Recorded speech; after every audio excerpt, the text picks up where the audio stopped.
एका गावात कंपू नावाचा एक छोटा मुलगा राहायचा. तो खूप चपळ, चलाख आणि हसतमुख होता. पण त्याला शाळेत जाण्याची अजिबात आवड नव्हती. रोज सकाळी शाळेत जाण्याची वेळ आली की तो बहाणे शोधायचा आणि कधी ताप आल्याचं सांगायचा तर कधी पोट दुखतंय असं. गंपूच्या आईवडिलांना त्याच्या वागणुकीचं खूपच आश्चर्य वाटायचं. ते त्याला शाळेत का जायचं नाही असं विचारायचे, पण गंपू काहीच उत्तर देत नसे. एक दिवस गंपूच्या आईने ठरवलं की आपण गंपूला शाळेत जावं का वाटत नाहीये हे शोधूया. गंपूची आई एके दिवशी शाळेत गेली आणि तिने गंपूच्या शिक्षकांशी बोललं. तिने विचारलं, गंपू शाळेत का येऊ इच्छित नाही? शिक्षकांनी सांगितलं की गंपूला शाळेतील काही गोष्टी आवडत नाहीत. काही वेळा इतर मुलं त्याला चिडवतात आणि तो त्यावर नाराज होतो. गंपूच्या आईने त्याला घरी नेल्यानंतर त्याच्याशी प्रेमाने बोललं. तिने त्याला विचारलं, गंपू तुला शाळेत काय आवडत नाही? गंपूने शेवटी सगळं सांगितलं.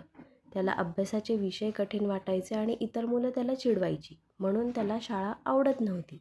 गंपूच्या आईने त्याला सांगितलं की गंपू, शाळा हे फक्त शिकण्याचे ठिकाण नाही, तर तिथे आपल्याला नवे मित्र मिळतात आणि आपण खूप काही नवीन शिकतो. तुझ्या शिक्षकांसोबत तुझ्या अडचणी बोल आणि त्यांना तुझी मदत करायला सांग.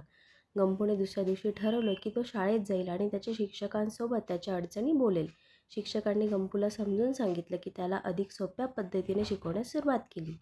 काही दिवसांनी गंपूला अभ्यासाची गोडी लागली आणि त्याला शाळेत जाणे आवडू लागले. त्याने नवीन मित्र बनवले आणि सर्वांशी चांगले संबंध ठेवले. आनंद झाला आणि त्यांनी त्याला प्रोत्साहनही दिले आणि त्याचं कौतुकही केलं. ही गोष्ट आपल्याला शिकवते की कधीकधी आपल्याला आपल्या अडचणींचा सामना करावा लागतो आणि त्यांना दूर कसे करायचे हे शिकावे लागते. आणि मुख्य म्हणजे आपल्याला धैर्य आणि प्रयत्नांच्या जोरावर कुठल्याही अडचणींवर मात करता येते.